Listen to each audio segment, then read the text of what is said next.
What's going on, everyone? MetalBlade427 here, and I present to you Kingdom Hearts 1.5 Final Mix Remix. In the last episode, we partake in the Pegasus Cup here at the Olympus Coliseum. Pegasus Cup wasn't really too much different than the Phil Cup. We were still able to get in. It only had 10 battles to go through, technically 9, because we are one of the ranks in there. So we went through it with Donald and Goofy under normal circumstances and got the Strike Rate ability, a new special attack for Sora. Then we went back in and we did the Sora Alone challenge, where that was nice and easy, and then we had to do the time trial, which first time through didn't really work out very well for me, so I had to go through it a few more times. I tell you, those black funguses, they are really annoying, man. Like, they are the ones that really hold back your time, especially if you can't kill them fast enough. And the search ghosts, if you can't kill them in a few hits, then they'll just disappear, and that's pretty much the end of it. If you're having trouble with any of the special challenges, by all means go to other worlds and whatnot to level up, but at this point, I think I'm in like my high 30s, it's not so bad. In this episode, we're going to be heading way over this way to this planet, so it's a brand new world for us to go visit, fairly high battle level, and we are going to warp to Monstro, because that's probably the easiest thing to do. You could warp to Agrabah and try to fly to it just as a straight shot, because there is a chance that Monstro won't be in this spot. He is a living creature, he is a whale, and he will be flying around space, so there's no guarantee that he's always going to be in this spot. There's like one or two other places that he can be within this loop.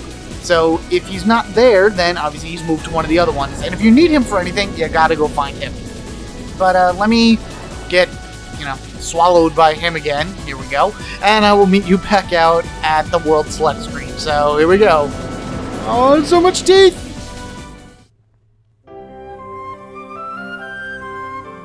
Alright, back out we are. We are now here in Monstro, and we just have a very short ride to our right in order to get to our new planet.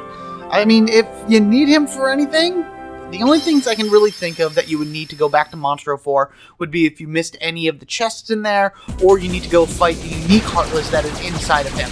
And for me, I'm going to do that later. I mean, the reason for fighting the unique Heartless is because they drop specific synthesis items that are only, exclusive to them.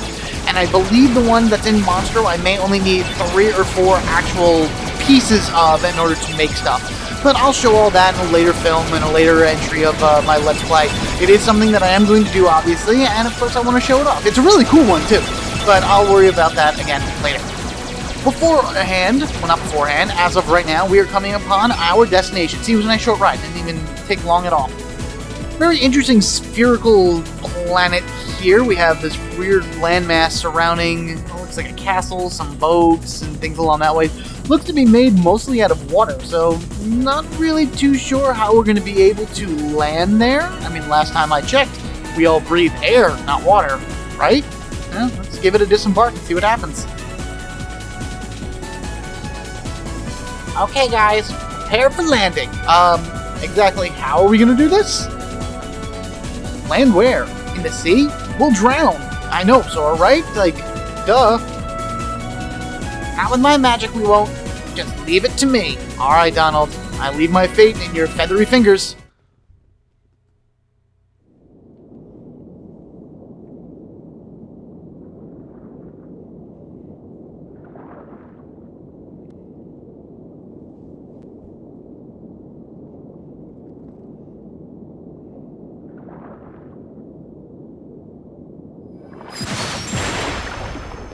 Hey, look at everybody! We've gained, attributes of sea creatures. Sora has half of, a dolphin to his body. Goofy is, a weird dog-turtle hybrid. And Donald has octopus tentacles. Weird. Come on, Sebastian! Ariel, wait! Slow down! Don't leave me behind!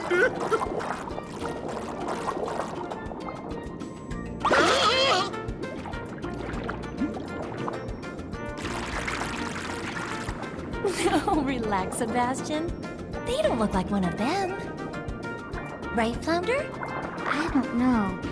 There's something weird about them. Hey! What do you mean? They do seem a little different. Where are you from? We're from kind of far away. And we're not really used to these waters, Quick thinking, Sora.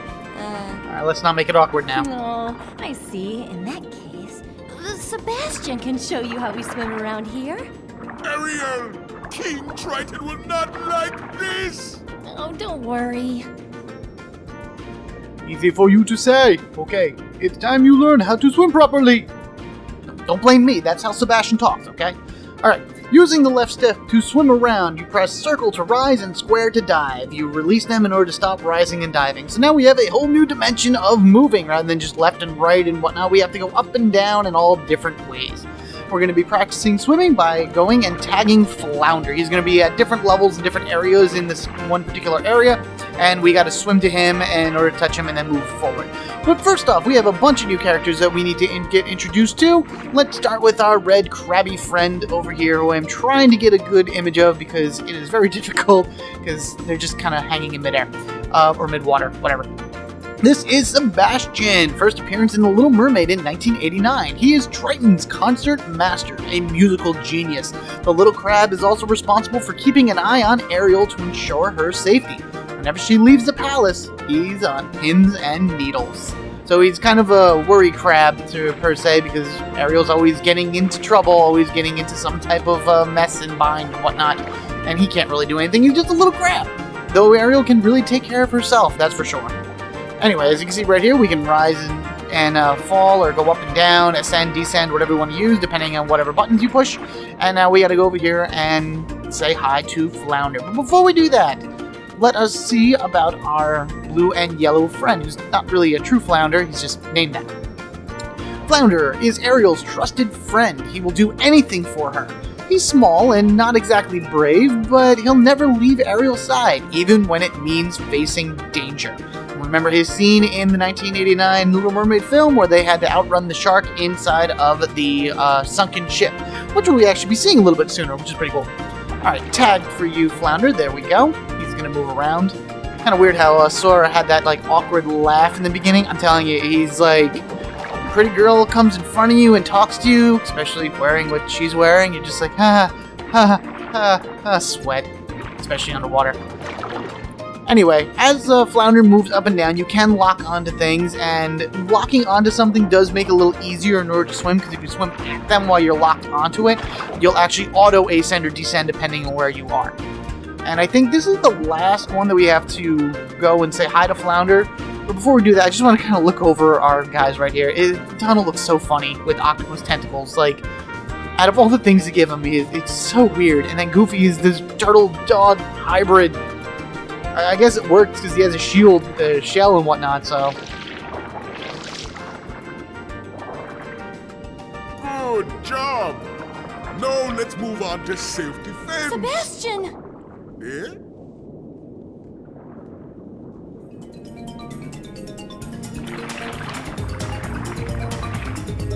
Class is over. Good luck.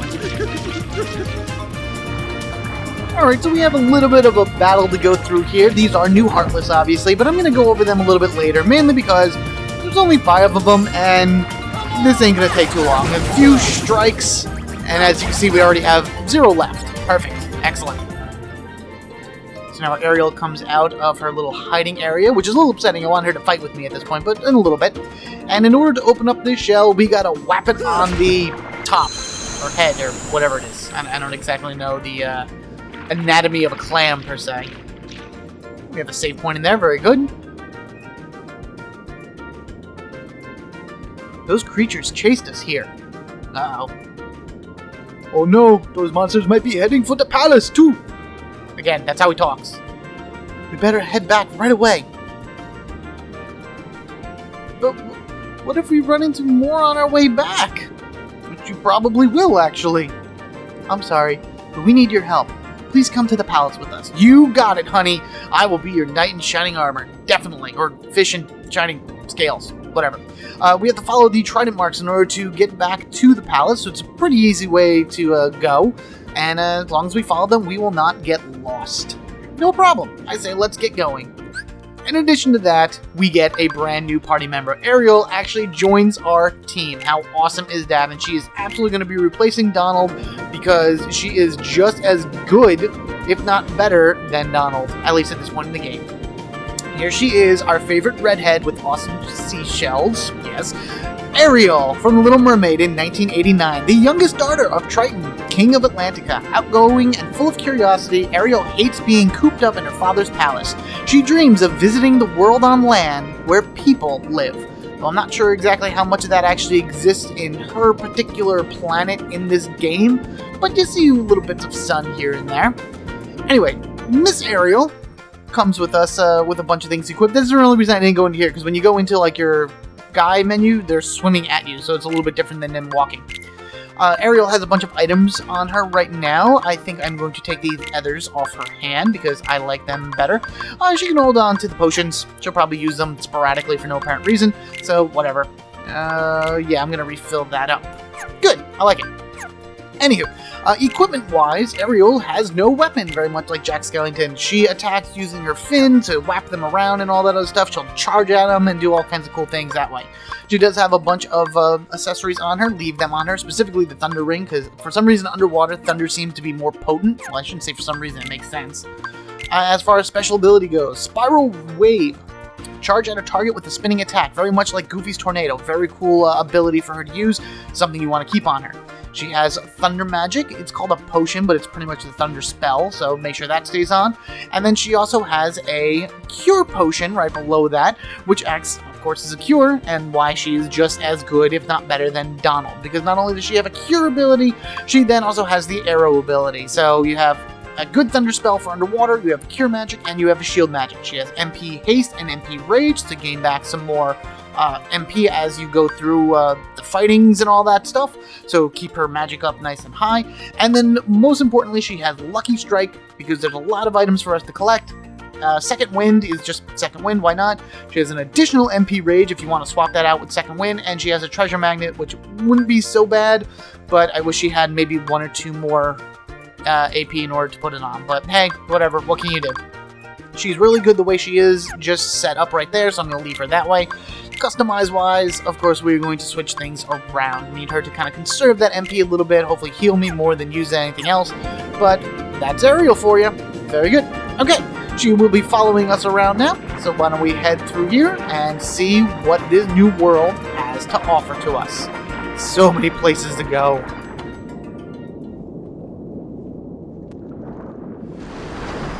Journey with me under the sea to Atlantica. Alright, this map is huge. There's a lot of places to swim in and out of and up and down and around, so it's going to really put this swimming skill to use. But first, we have new enemies. These are Sea Neons, 30 to 60 HP. They have 8 to 60 experience, and they drop a variety of items. Most importantly, the Frost Gem, which is a synthesis item that we haven't encountered yet, that I know we're going to need a few things of in order to make stuff. These are Heartless that resemble jellyfish. They swim fast and attack in numbers. Overall, they are not tough opponents. That's exactly what the journal says. They really aren't. I can hit them once or twice with the Keyblade, depending on if I crit or not, and it should be more than enough to take them down. So, and you're going to be fighting these guys in droves. This shell here is pretty much your chest. There are no actual chests down here in Atlanta. Well, there are a few. I have to admit, there are a few. But mostly, this is what you want to do. You want to come to these guys and you want to whap it in order for it to open. And there are a few shells here that have specific colors to them, like this one right here. Let me get rid of these guys first. These shells that have the colors to them need a magic spell in order to open. So, this is red. You're going to need a fire spell in order to open. You're going to come across a blue one later that will use a blizzard spell, and then a yellow one that will use a thunder spell. There's only one of each, so don't think that you're going to have to run around and try to hunt down all these different color seashells around here. Clams. They make seashells. They're made out of seashells, but they're clams. So, let us fire it. Pop it open, and get the spoils that are inside, if I can actually get it. Stupid thing! There we go, okay. Again, it's the additional dimension of moving here. You have to be in, like, the right spot in order to be able to get your stuff. Alright, I think I'm going to put on Thunder, because the enemies down here, if you hit them with the Thunder spell, they're going to take more damage from it, because you're underwater, and lightning and water doesn't really mix very well, obviously. So, it's just easier to put on. Plus then, when you cast Thunder, good item right there, it'll target wherever the enemies are, and Blizzard is just right in front of me. So Thunder overall has been one of my favorite spells anyway, and at least down here, it's a little bit nicer to use. Alright, let me see, what do we got around here? Oh, more guys. That's no problem, we can take them down. See, they don't take much. There we go. Nice long-range thunder spell. Come on, guys. Here we go. I'm kind of hoping that they start dropping stuff. I think he just gave me more tech points than he's actually worth in experience. You're going to come across a few different enemies down here in Atlantica. They'll be appearing as, you go through the level itself. This level, in all honesty, is completely optional. You do not have to beat, you do not have to seal, you do not have to go through Atlantica at all in order to complete the game. And the only reason I know that is because when I did my speed run of Kingdom Hearts, and there's an achievement in Kingdom Hearts Final Mix for the PlayStation 3 where if you beat the game in under, I want to say 15 hours, and that would be from the moment you hit start to the moment you beat the final boss. If it's under 15 hours, you get the achievement. And I did mine in, I want to say, it was like a little bit less than 6 hours, maybe 5 hours and 45 minutes or so. But I went online in order to try to figure out what some of the good speedrunning techniques are. And one of the best speedrunning techniques is skip Atlantica. You don't need it at all. You're only in Atlantica technically once, and that would be in the very end of the game. You kind of go through this, it's not a boss rush, but more of a stage rush type deal, where you're going to go through each one of the stages that you've already previously been in very quickly in order just to fight guys, and that's like the only time you're going to actually go to Atlantica. And actually, I don't even think you go through a stage if you're already locked it, and because you didn't lock Atlantica, of course you're going to have to do it. So, just a little tidbit for you right there. If you're speedrunning the game, or if you really don't like this level, skip it, by all means. The only other level, stupid cottage, that's going to be sold. The only other level in this game that has the ability to be skipped is the Olympus Coliseum. So you don't have to do anything at all in the Olympics Coliseum. As soon as you finish the Deep Jungle, you have to do Wonderland, you have to do the Deep Jungle, and as soon as you're done with that, you can always just go back to Traverse Town and move on. And I'm just kind of looking around right now. I know there's a few different nooks and crannies in here that we'll be able to get into, but I think I may have done everything. Looks like it. Alright, that's fine. We need to follow the trident down this way. We have a little tunnel here. Oh, more guys. This shouldn't take too long. Get him, Ariel. There you go. Good girl. Yeah. Awesome. Thank you, Goofy. Alright, good job. Oh, man. They just keep popping up out of nowhere. Come on, Frost Gems. Come on, Frost Gems. Anything? Yes? No? Oh. The items don't sink down to the bottom either. Wherever they happen to land is considered landing, so it could be just like in the middle of the screen, so be careful of that. Make sure you get to the middle here, or else you're going to be blown out to a different section of the map we were just in. And now we're going to be fighting Search Ghosts. Kind of weird that they're here. These guys are appearing in all kinds of weird places, that's for sure. Good attack, Ariel. I love it. I mean, it made it. See how it's just kind of sitting there? I guess it looked like it was sitting on the ledge, but they mostly just kind of chill out wherever the game feels like that there's a solid piece of ground. Oh, come on. Stupid Search Ghosts. Whatever. But, yeah, it's kind of weird that we find these guys here. I mean, Halloween Town, I can understand. Monstro, not really so much. But in Atlantica, it's weird to find the ghost here. You want to stay out of the middle of that, because if you get caught in that vortex, it's going to push you back up to the map that we were just in. And we have mushrooms. We have white mushrooms here, and they are all in a stop position. This is actually a precursor to another unique Heartless. This particular Heartless only appears here and in the Deep Jungle, and if you want to really get the most out of the encounter with this particular Heartless, find it in the Deep Jungle. Don't fight it here in Atlantica, and I'll show you why. First, what you gotta do is you gotta find 3 white mushrooms. Each one of these white mushrooms are doing the stop charade when they're not moving. And once you have activated stop on all of them, you will get introduced to a brand new type of mushroom, which I believe is now behind me. Yep, there it is. That is the pink Agaricus? Agricius? I don't know. It's a type of. The name is a type of mushroom. This is a colossal Heartless called forth by euphoric white mushrooms. A dancer by nature. Once it starts dancing, it can't stop. Basically, what you need to do is you need to stop it and then go up to it and hit it. This thing won't really give you any experience, but each hit will earn tech points going up from 1 to whatever. So you can see 3, 4, 5, 6, 7, 8. So I hit it 8 times. And after you hit it so many times, it'll drop a various amount of money, items, and things like that. It will also drop the unique synthesis item Serenity Power, so it's the only way you can get it, and the unique accessory, the Prime Cap. But the only way it'll drop the Prime Cap is if you hit it 100 times. And to do that, you need to do that in the Deep Jungle with another ability that I don't have yet. So that's going to be a separate thing altogether. Kind of weird that we're coming across all these like new enemies here in Atlantica, but I guess because it's a new space and everything, you're bound to run into a bunch of things. There's actually even one more enemy that I know we're going to run into in this particular episode that is a pretty cool looking guy, I have to say. And I'm going to worry about this map a little later. There's a blue clam down there. Yeah, let's just follow the tridents for right now. We're going to make our way to the castle, finding a few guys as we go along. Oh, there we go, Frost Gem, sweet. First one. One of many that I know I'm going to have to collect, that's for sure. Last year, all in the Kingdom Come. I wish my thunder was a little bit stronger, but that's alright. No big deal. Come on, get him. Get him, guys. There we go. Alright, Search Ghost, eat it. And everything just kind of chills out in the middle of nowhere. Alright, through... Oh, alright, apparently I wanted that bubble. Through this cavern right here to Triton's Palace, and we have kind of this little, walkway area to it. But first we come across another new guy, a Screwdriver. This Heartless acts with aqua tanks. That's another type of Heartless that we haven't met yet. Unpredictable creatures dashing forward 1 minute, cowardly retreating the next. They are invigorated by the sparks from aqua tank. So these guys really base a lot on aqua tanks that we haven't met yet. Like the Sea Neon, they drop a very important gem, the Thunder Gem, so make sure when you find them to defeat them the best you can in order to try to get this particular synthesis item, because then we're going to need them. Oh, go away. Oh, man.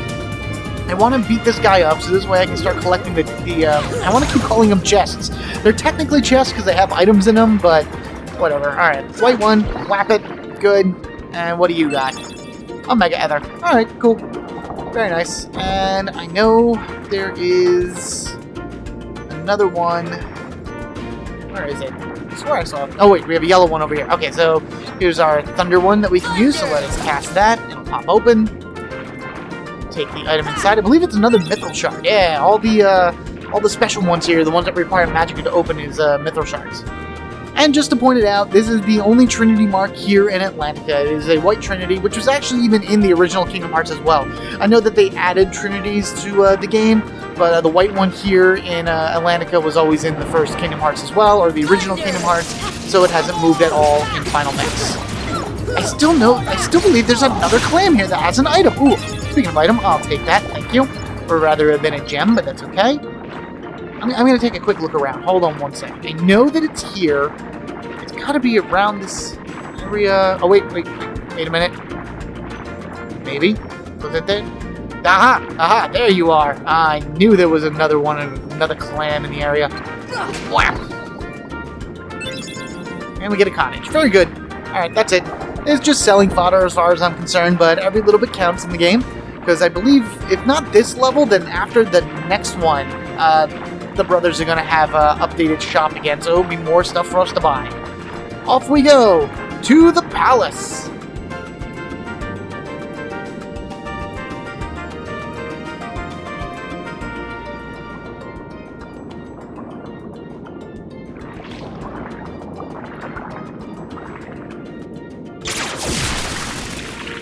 That was too close.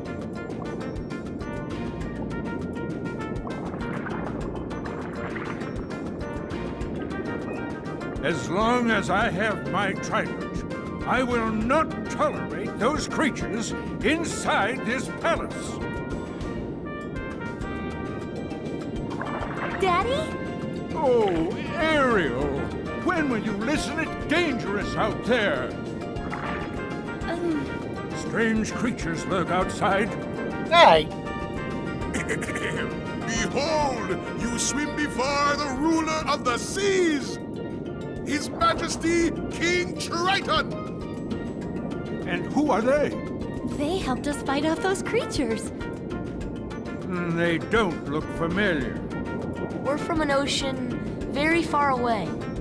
Yup, we came to find the keyhole. The what? What's that? Well, it's a... There's no such thing, certainly not here. But Daddy... Ariel, not another word. You are not to leave the palace. Is that clear? And we're leaving.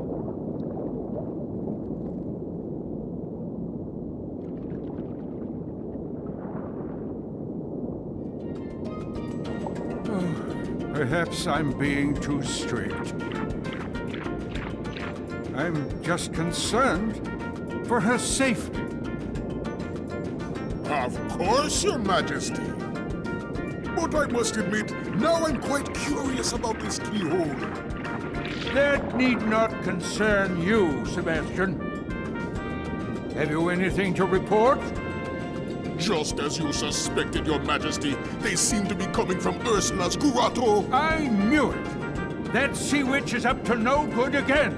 A sea exile from the palace has taught her nothing. Yes, she poses serious danger. And I told you to keep Ariel away from such danger, did I not? Your Majesty, please, Oh, poor Sebastian. Being yelled at by the king. And what's the deal with Goofy? Come on, dude. You know about the whole meddling thing that you keep messing up. You can't be telling people what our mission is. We're here. We happen to make it here. And we're curious bystanders with turtle bodies and dog heads and porpoise lower halves. Because that's kind of what Sora has. He's not a real true merman because he has like a dorsal fin on his back, which is kind of weird. In any event, I think I'm going to stop it off right here. In the next episode, we're going to be swimming around more of Atlantica. We have a few more places in order to explore, and we really need to find that keyhole. I mean, our entire purpose here is to make sure that we lock it from the Heartless, which has already started to invade. And as we know, as a player from the earlier in the game, Ursula is not going to make that easy for us. That would be the Sea Witch and, who Triton and Sebastian were talking about at the end right there. Don't know what I'm talking about? Go watch the movie. It's a good movie. Please. I mean, all these Disney movies. Yeah. Anywho, thank you all for watching. Be sure to rate and comment down below. And if you haven't already, hit that subscribe button so you can get equipped with me, MetalBlade427. Until next time, where we will continue swimming around the watery world of Atlantica, you have a good one. And I will catch you guys later.